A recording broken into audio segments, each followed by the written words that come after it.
Primero me gustaría empezar con el ciclo de vida de los sistemas de información. Más que determinar el tiempo de uso o de vida de un sistema de información, es un término que se utiliza para nombrar procedimiento que se utiliza para la creación de un sistema de información o software centrado en la información. Este está compuesto por 7 etapas.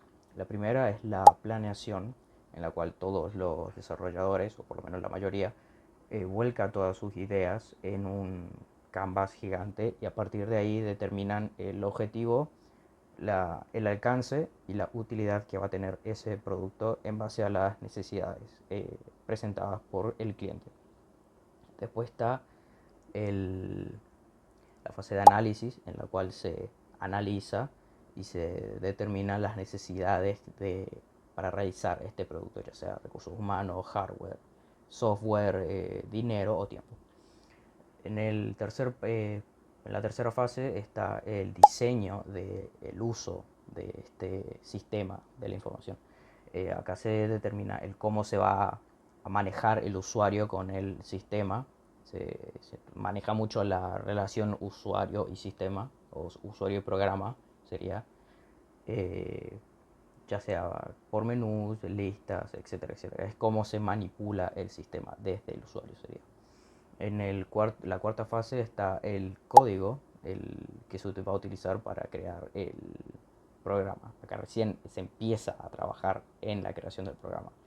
Eh, Acá se determina el lenguaje de programación a utilizar, ya que diferentes tipos de objetivos o necesidades van a requerir diferentes tipos de lenguaje o diferentes tipos de nivel de complejidad. O si no, simplemente para mayor comodidad de los desarrolladores. Acá también se realizan diferentes tipos de extensiones para que el sistema funcione bien. Por ejemplo, una lista, por ejemplo, que tenga diferentes links, va a tener que necesitar otras páginas web a las que esos links puedan dirigirse, por ejemplo. En el quinto paso están las pruebas del sistema operativo para registrar y eh, evitar que todo se caiga a pedazos una vez implementado. Suele ser correcciones de errores, correcciones de tipeo, eh, puede ser también eh, compatibilidad entre diferentes sistemas o entre diferentes dispositivos, etcétera.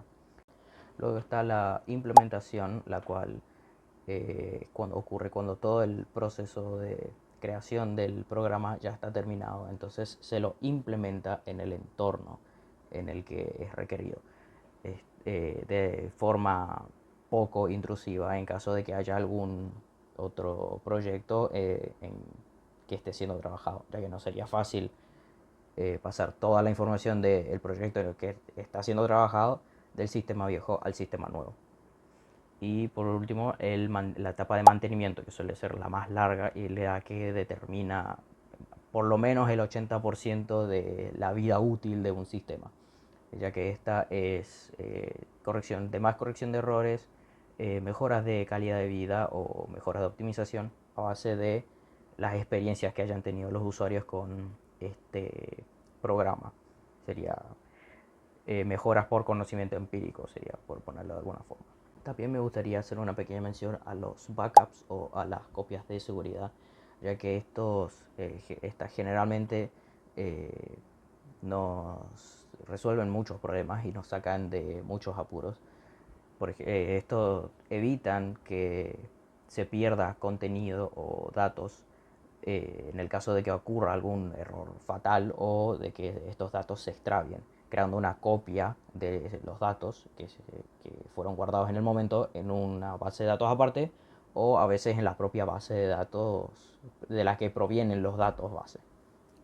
Los lenguajes de programación, como los conocemos, nos sirven para, en lenguaje natural, es decir, humano, darle instrucciones a las computadoras sobre qué queremos realizar, sin que tengamos que escribirlo en lenguaje máquina, en binario. Las mismas son capaces de interpretarlo y entender qué buscamos hacer. Pero para llegar a este punto hubo un gran camino que tuvo que ser recorrido. Empezando en 1801, con Joseph-Marie Jacquard, quien había inventado un telar mecánico que mediante distintas tarjetas perforadas podía crear diseños intrincados previamente cargados. Avanzando hasta 1842, tenemos a Ada Lovelace, quien tras mandar una gran cantidad de cartas a Babbage con la intención de trabajar con él, teniendo la respuesta negativa siempre, por una recomendación decidió traducir uno de sus artículos, el relacionado al uso de su máquina. Al hacerlo, para transcribir y generar sus propias operaciones con la misma máquina, generó el primer algoritmo conocido hasta el momento.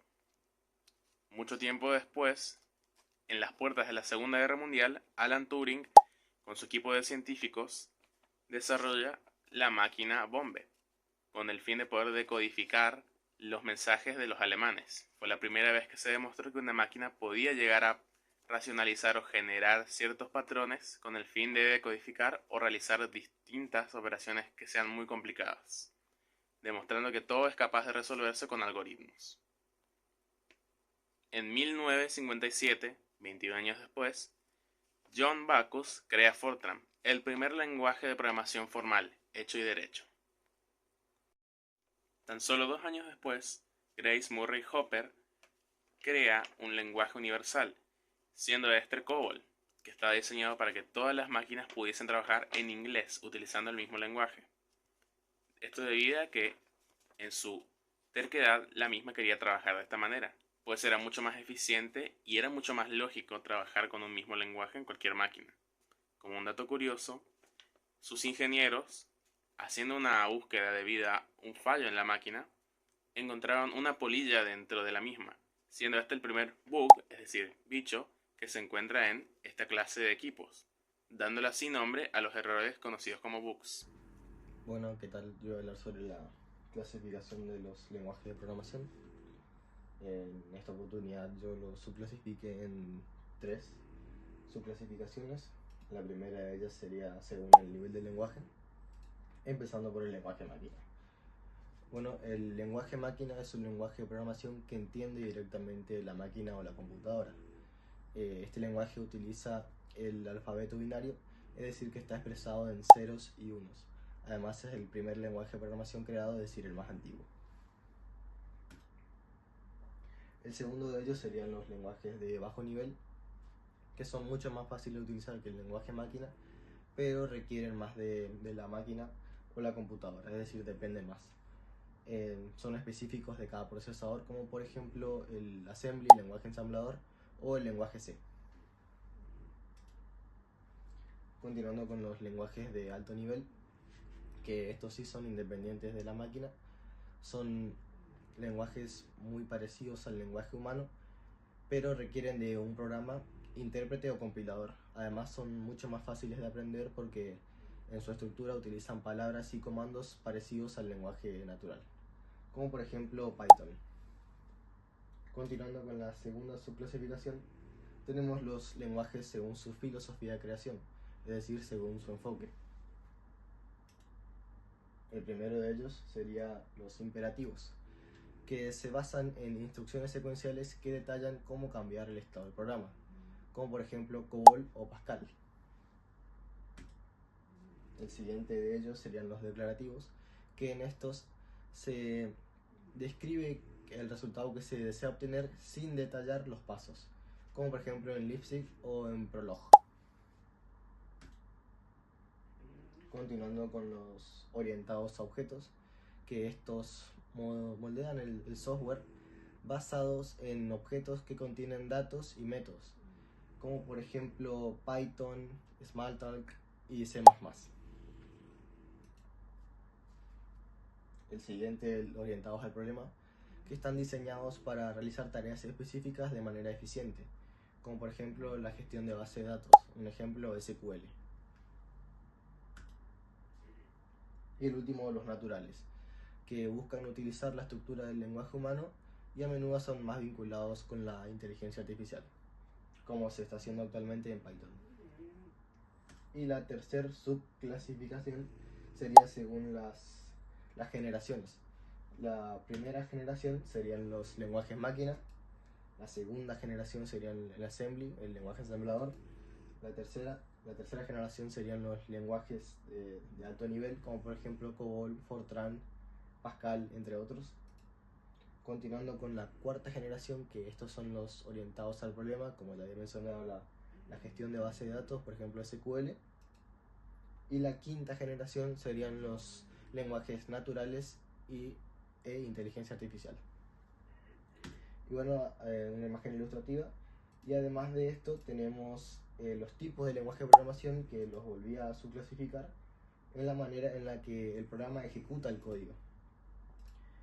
Tenemos una imagen ilustrativa, que el primero de ellos sería el compilado, que convierte el código a binarios que lee el sistema operativo, como por ejemplo lo hacen C# o C++. El segundo es el interpretado, que requiere un programa que lea la instrucción del código en tiempo real y la ejecute, como por ejemplo en Python. Y la última sería el intermedio, que en este se compila el código fuente a un lenguaje intermedio y este último lo ejecuta en una máquina virtual, como por ejemplo en Java. Bueno, eso es todo, muchas gracias. Características de un lenguaje de programación. En términos generales y a nivel básico, un lenguaje de programación posee dos características fundamentales. El primero es el sintaxis, reglas que deben seguirse al escribir código. Es lo necesario para redactar sentencias correctamente. Por ejemplo, si se omite un determinado símbolo que es propio del lenguaje, el programa no va a funcionar y lanzará error. En ese sentido, cada lenguaje de programación tiene un sintaxis diferente. El segundo es el semántica, el cual se refiere al significado y objetivo de una determinada instrucción. Por ejemplo, si se escribe una instrucción que no lanza ningún tipo de error de sintaxis, es decir, que se copila e interpreta con éxito, pero no realiza la función deseada, estamos hablando de un error de semántica. Bueno, algunos ejemplos de lenguaje de programación son Python, JavaScript, Java, C++ y C#. Bueno, Python es un lenguaje de programación que sirve para el desarrollo de software, la ciencia de datos y el machine learning. Los programadores utilizan Python ya que es muy simple de usar, al ser uno de los más antiguos, pues suele ser medio simple de usar. Bueno, Java es un lenguaje ampliamente utilizado para codificar aplicaciones web. Con su popularidad siendo muy alta por estas 2 décadas, existen ya millones de aplicaciones que utilizan Java.